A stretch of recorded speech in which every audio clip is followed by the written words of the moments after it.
Solicito às vereadoras e vereadores que registrem os seus votos. Voto favorável, senhora presidente. Voto sim, senhora presidente. Vereadora Gladys Frisso, vota sim. Vereador Lucas Dil, vota sim.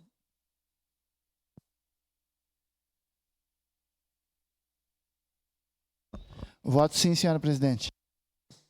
Vereador Sandro Fantinel, vota sim.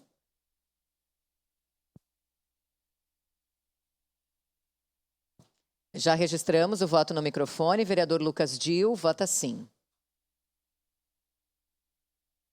Encerrado o registro dos votos, encerrada a votação.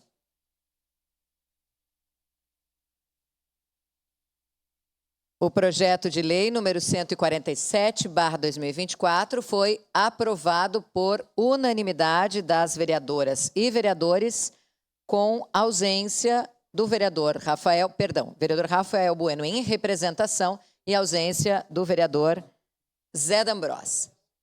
Encerrada a ordem do dia, eu peço a suspensão